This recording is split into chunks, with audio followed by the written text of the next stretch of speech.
Révolution digitale, épisode 4. Hey, this is John Lee Dumas of EO Fire, and you're listening to Révolution digitale with François Lambert. Each week, François brings you global business leaders sharing the secrets of their success in French. Francophone entrepreneurs, this is for you. Prepare to ignite. Bienvenue sur Révolution digitale, le podcast des nouveaux entrepreneurs. Get the top tips from leading global entrepreneurs in French. Chaque semaine, nous parlons avec des entrepreneurs qui ont réussi et partageons leur expérience avec vous. Join the entrepreneur revolution now and get ready to succeed. Et laissez-vous inspirer avec votre hôte, François-Paul Lambert. Bâtisseurs et bâtisseuses de la nouvelle économie, bien le bonjour, ici François-Paul Lambert, bienvenue sur Révolution digitale, le podcast qui vous présente en français le parcours des entrepreneurs les plus inspirants en francophonie, mais aussi dans le reste du monde. Si c'est la première fois que vous nous rejoignez, merci pour votre visite. Révolution digitale est diffusée 2 fois par semaine, tous les mardis et les jeudis, et les comptes rendus de tous les épisodes sont disponibles sur notre site web révolutiondigitale.fr. Restez avec nous et n'oubliez pas d'ajouter le podcast à votre liste iTunes ou à votre flux RSS préféré. Vous pouvez aussi nous suivre sur Twitter, Instagram et Facebook /Révolution digitale. Vous trouverez tous les liens dans les comptes rendus de l'épisode sur notre site internet également. Allez, sans plus attendre, let's get inspired.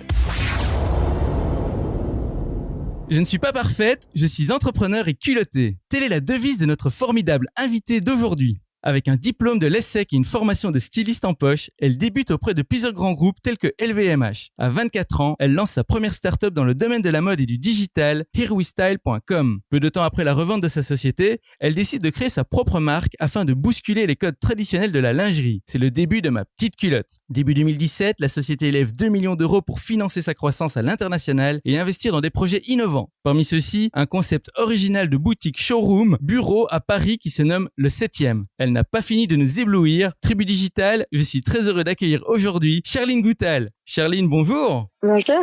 Êtes-vous prête à nous inspirer ? Je vais essayer, avec plaisir. Génial. Alors Charline, je viens de donner un petit résumé de qui vous êtes à la Tribu Digital. Voulez-vous y rajouter quelque chose ? Et est-ce que vous pouvez nous donner un petit aperçu de votre vie personnelle ?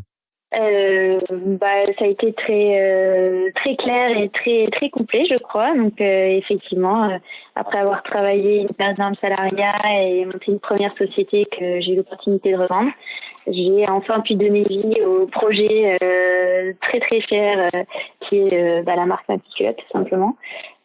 Qui suit vraiment de plusieurs passions, d'entrepreneuriat et la lingerie, mais également le digital, et qui fait qu'aujourd'hui, un aperçu de ma vie personnelle, c'est que je me lève tous les matins et je suis très heureuse de venir travailler pour cette marque et avec mon équipe.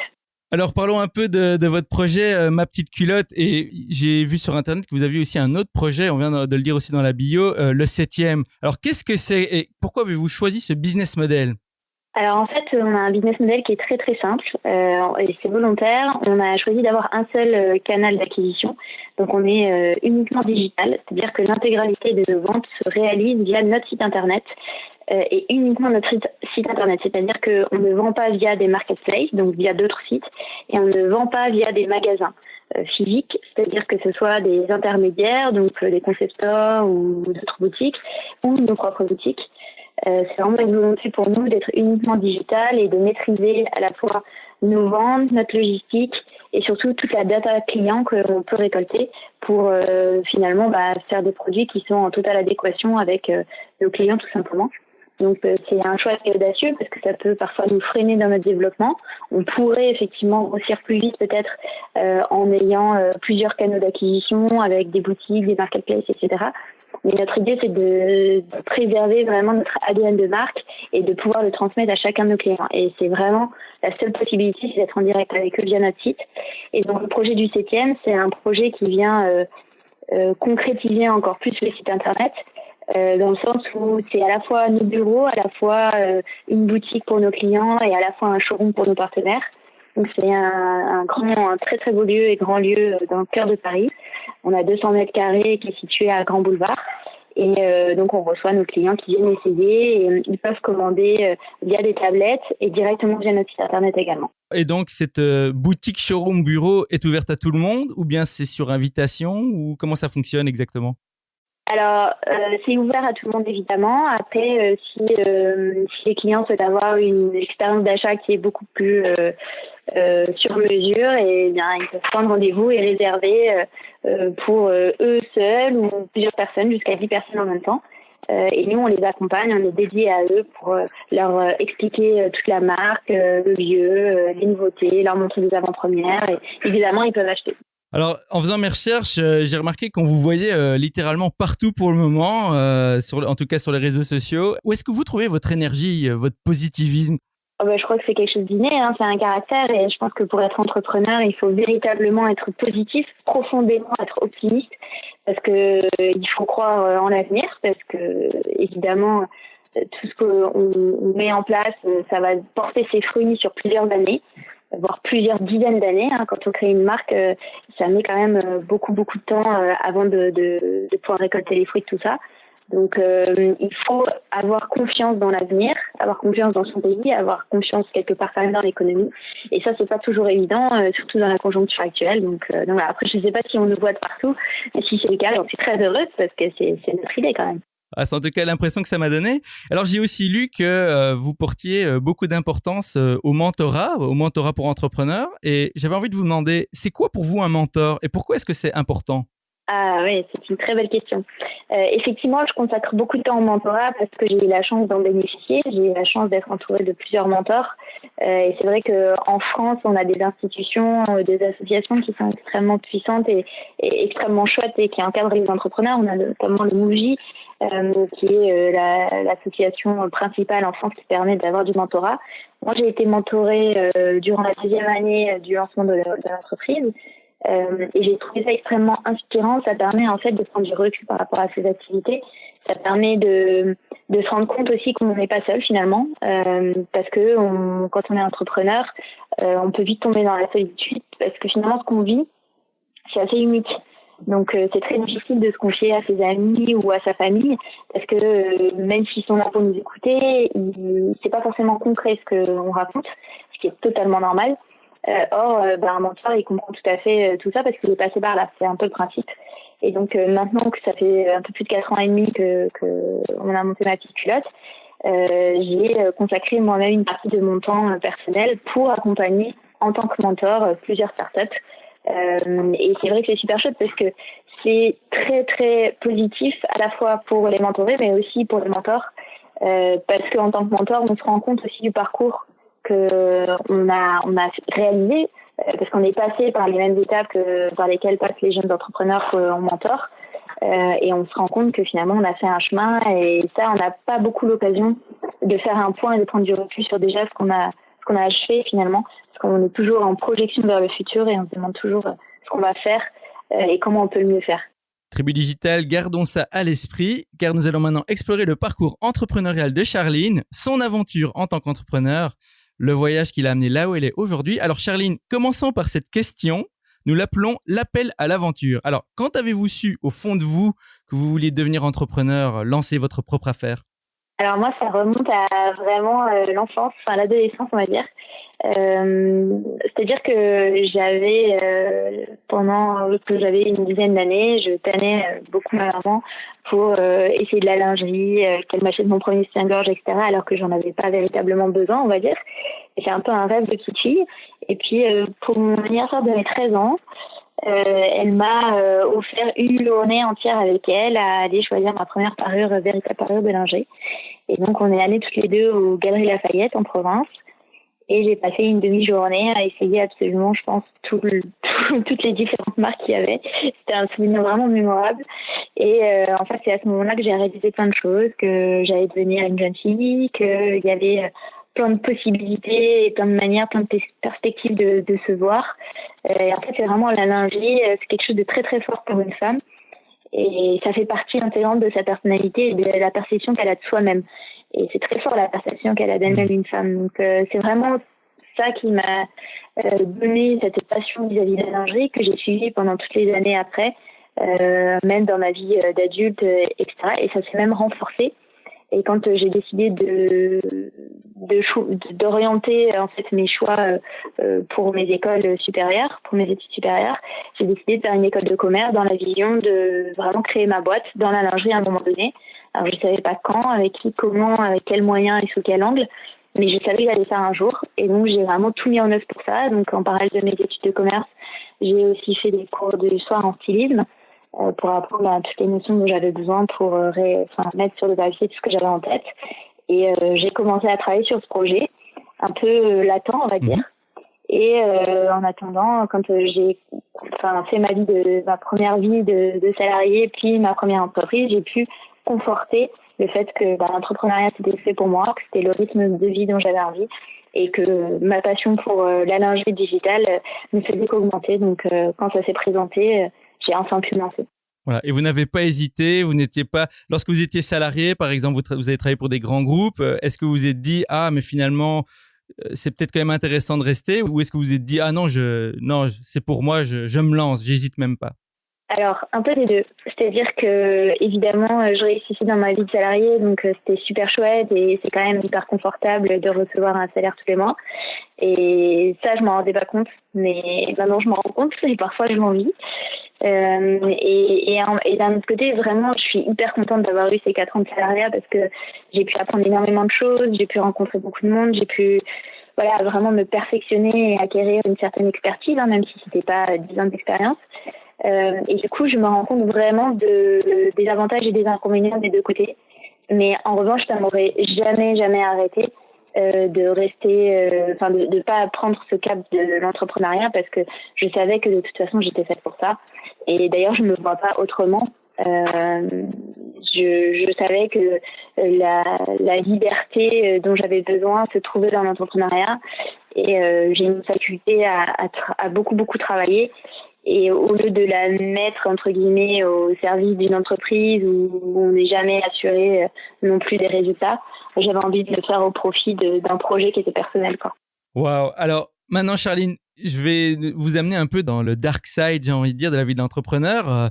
Parlez-nous un peu de votre pire moment en tant qu'entrepreneur. Bon, on parle souvent de l'échec chez les entrepreneurs, mais dans certaines cultures, surtout chez les Américains, l'échec est vu plutôt comme un moteur de la réussite. Est-ce que vous êtes d'accord avec ça? Et racontez-nous quel a été votre pire moment en tant qu'entrepreneur. Alors déjà, la partie dark side dans l'entrepreneuriat, c'est quand même 90% du temps. Donc, je peux pas dresser un tableau noir, c'est pas le cas. Mais il faut quand même être conscient que l'immensité des sacrifices que ça demande, l'intensité des moments qu'on peut vivre, les ascenseurs émotionnels et les bonnes choses comme les mauvaises choses, ça fait quand même partie de la dark side parce que finalement c'est une faculté à devoir absorber des sensations fortes en permanence. Et ça, tout le monde n'est pas capable de le faire. En tout cas, sans influencer ou impacter sa vie personnelle, sa santé, ses relations sociales, etc. Donc nous, on a traversé beaucoup de moments difficiles.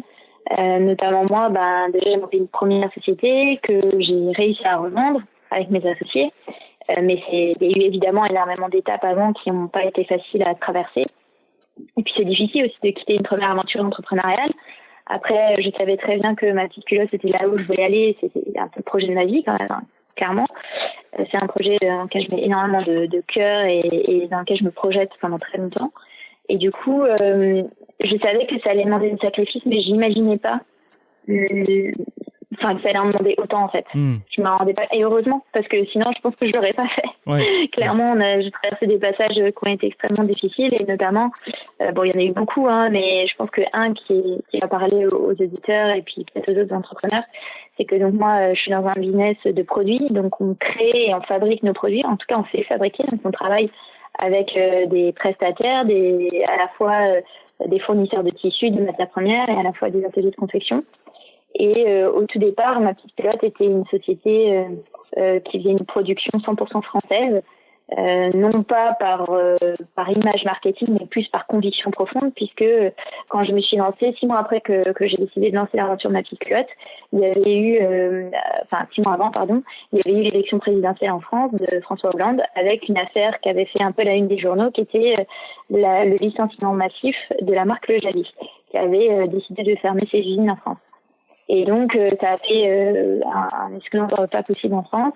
Et il y a une journaliste qui a décidé de monter un atelier qui s'appelle Les Ateliers à Villeurbanne pour reprendre une partie de ses anciennes salariées des usines de Jaly, mais aussi pour essayer de s'inscrire, pour préserver le savoir-faire français en matière de lingerie, puisqu'on est quand même le pays où a été inventée la lingerie. Et moi, j'ai été beaucoup touchée par cette histoire. Et lorsqu'elle montait sa scope pour monter cet atelier de confection, je l'ai contactée et j'ai dit, voilà, moi, j'ai pas d'argent à vous donner parce que je suis en train de monter ma société. Mais par contre, ce que je vous propose, c'est de vous confier ma première production. Et donc, on a avancé comme ça. On s'est lancé ensemble, finalement. Et ça nous a permis d'apprendre de l'un et de l'autre, de faire évidemment une production 100% française. Mais sauf que l'histoire, en fait, elle a duré 2 ans et au bout de 2 ans, elles ont fait faillite. Et nous, ça a manqué de nous faire faillite puisque ça a arrêté complètement la production de nos produits. Et si on n'a plus de produits, on peut plus vendre. Si on peut plus vendre, on n'a plus de chiffre d'affaires. Si on n'a plus de chiffre d'affaires, on peut plus survivre. Donc, tout simplement, ça nous a énormément freiné, ça nous a énormément impacté.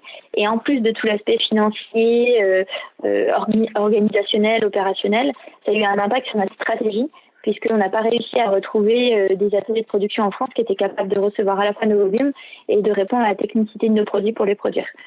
Donc, on a dû faire un virage stratégique en même temps, qui a été très difficile.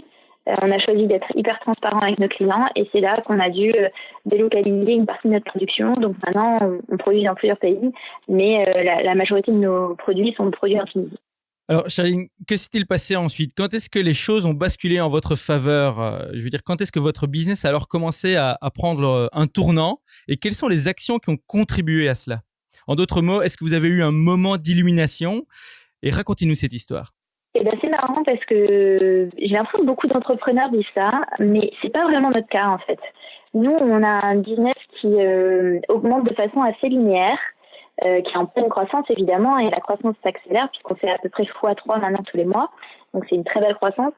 En revanche, il n'y a pas un moment qui a fait que du jour au lendemain, on est passé de 1 000 euros de chiffre d'affaires par mois à 50 000 ou 100 000. Ça s'est pas fait comme ça se fait relativement progressivement. Et ce qu'on se rend compte avec mon associé, c'est que finalement, on fait près de 55% de notre chiffre d'affaires de l'année entre le 15 novembre et le 15 février. Donc, on a une périodicité qui est extrêmement forte dans notre business. Et il se trouve que pendant les autres périodes de l'année, donc entre, en gros, mi-février et mi-novembre, tout ce qu'on sème comme graines, tout ce qu'on met comme énergie, tout ce qu'on crée pendant cette période-là, ça paye littéralement pendant les 4 mois entre mi-novembre et mi-février. Et donc, du coup, il n'y a que là qu'on peut vraiment voir le tournant des choses. Et tous les ans, il se passe quelque chose d'assez extraordinaire durant cette période où on fait à chaque fois des chiffres d'affaires records. Donc, c'est une période qui est logique pour les commerçants comme nous, puisqu'il y a à la fois le Black Friday, la période de Noël, les soldes de divertissement les plus importantes et la période de Saint-Valentin. Donc, c'est tout à fait logique, mais c'est vraiment là où on peut calculer où on peut récolter les fruits de notre travail. Et donc, en fait, chaque année, on peut voir l'effet de tout ce qu'on a mis en œuvre à cette période-là. Donc, c'est pas un moment en particulier, c'est pas année 1, année 2, année 3, mais c'est plutôt tous les ans en cette fin d'année. Wow. Alors, Charline, si vous pouviez alors résumer là où les leçons clés que vous avez retirées de cette expérience, quelles seraient-elles? Je veux dire en quelques mots, que pensez-vous que la tribu digitale doive retenir comme leçon de votre expérience? Je pense qu'il faut être patient. C'est un conseil que peu d'entrepreneurs donnent. Et puis surtout, on est poussé en permanence par la presse économique, ce qu'on entend, les politiques, plein de choses. Il faut aller très vite, il faut aller très haut, il faut dépenser beaucoup. Moi, j'ai pas du tout cette vision-là. Alors parfois, il faut le faire évidemment pour des nouvelles technologies, par exemple. En revanche, dans notre business, je pense que c'est quelque chose qui se construit pas à pas et que si on veut faire les choses de façon pertinente et de façon efficace, il faut le faire en avançant petit à petit et surtout en retenant toutes les leçons qu'on peut retirer de chaque expérience. Donc, c'est important d'être très persévérante, très déterminée, d'avoir de fortes ambitions, mais d'être aussi conscient qu'il faut y aller petit à petit pour pouvoir faire les choses de façon pertinente. Parce que nous, par exemple, si du jour au lendemain, on fait plein de campagnes télé, plein de campagnes métro, etc., on sait que, par exemple, il y a quelques mois, on n'avait pas la possibilité de suivre d'un point de vue production, même si on avait la trésorerie, pour faire des événements comme ça. Donc c'est important de pas faire passer son ego avant, son égo d'entrepreneur, on l'a tous, et deux, de savoir maîtriser, comprendre son business et son marché pour pouvoir perdurer le plus longtemps possible, parce que finalement c'est pas qu'une question de performance, mais c'est une question de durée aussi. Tribu Digital, soyez patient, soyez persistant et retenez les leçons de vos expériences tout en restant humble. Merci beaucoup Charline. Nous sommes maintenant arrivés à la partie des questions flash. Alors ici, je vous pose une série de questions en rafale et vous me répondez en allant à l'essentiel. Est-ce que vous êtes prête ? Oui, je suis prête. Alors, quelle est votre définition du succès ? Alors, la définition du succès, c'est se lever le matin, être heureux, sourire et aller au travail en étant complètement épanoui. À quoi ressemble votre journée type ? Ma journée type. En fait, j'en ai pas. J'ai pas de journée type. Il y a toujours plein d'imprévus et c'est ça qui est génial, c'est que du coup, on a énormément d'adrénaline, que ce soit pour gérer des bonnes ou des mauvaises nouvelles. Mais ce qui est génial, c'est que dans une journée, j'ai toujours des bonnes et des mauvaises nouvelles. Voilà. Si vous deviez recommander un livre pratique, quel serait-il et pourquoi ? Alors, je ne sais pas s'il est pratique, mais en tout cas, il est inspirant. Moi, ce qui m'a aidé à passer le cap et à sauter dans l'entrepreneuriat, c'est un livre de Rhonda Burns qui s'appelle Le Secret. Et c'est très, très inspirant. Voilà. Quel outil ou appli productivité ou autre utilisez-vous régulièrement ? Alors, rien à voir, mais je vais souvent au Précis. Et du coup, j'utilise une application que je trouve géniale qui s'appelle Groom. Je ne sais pas si elle est en Belgique ou pas, mais ça permet d'être hyper efficace pour déposer son pressing ou pour refaire faire ses talons, donc la cordonnerie, etc. C'est très pratique. Voilà. Qu'est-ce qui vous inspire ou vous passionne en ce moment ? Quels sont les domaines qui vous paraissent prometteurs ? En ce moment, je suis très très intéressée par tout ce qui tourne autour de l'éducation. Je suis contente que les jeunes générations s'y intéressent énormément et comme j'enseigne moi-même dans des universités ou des grandes écoles, il y a beaucoup de choses dans la transmission du savoir, dans l'éducation de certaines valeurs qui m'intéressent beaucoup en ce moment. Voilà. C'est pas très fun, je vous l'accorde, mais... Non, c'est très très bien. Et la dernière, c'est la question Back in Time, c'est ma préférée. Imaginons que vous ayez l'opportunité de remonter le temps et vous vous retrouvez face à votre vous de 18 ans. Vous n'avez que 5 minutes avant que le portail temporel ne vous ramène au présent. Avec l'expérience que vous avez maintenant, que vous diriez-vous ? D'un point de vue pratique, quel plan ou conseil précis donnerez-vous à votre jeune alter ego pour réussir et qui n'implique pas d'acheter des billets de loto, des paris sportifs ou d'investir en bourse ? Ça serait trop facile. Alors, c'est pas évident comme question. Surtout que, en fait, j'ai pas vraiment véritablement de regrets. J'ai fait plein d'erreurs, mais en fait, ces erreurs, elles m'ont permis de rebondir sur des nouveaux horizons, des nouvelles opportunités. Donc, honnêtement, je sais pas. Je pense que le conseil que je dirais, c'est suis ton instinct, vas-y à fond et pense pas à tous les désavantages que ça peut générer et peut-être si juste, ne te stresse pas trop. Parce que il faut toujours avoir un peu de recul et se dire que le plus important, c'est d'être en vie, en bonne santé et être entouré des gens qu'on aime. Voilà. Tribu Digital, suivez votre instinct, allez-y à fond et surtout ne stressez pas trop. Charline, merci. Nous sommes maintenant arrivés à la fin de l'épisode. Merci vraiment d'avoir partagé généreusement toutes ces informations avec nous. Alors, Tribu Digital, j'espère que vous avez bien pris note. Je sais qu'il y en a parmi vous qui hésitent encore à se lancer et j'espère que l'aventure de Charline vous inspirera à faire le grand saut. Alors, Charline, pour le mot de la fin, que diriez-vous à nos auditeurs de la Tribu Digital qui hésitent encore à se lancer en tant qu'entrepreneur ou qui se sentent bloqués ? Si vous aviez un seul conseil à leur donner, quel serait-il ?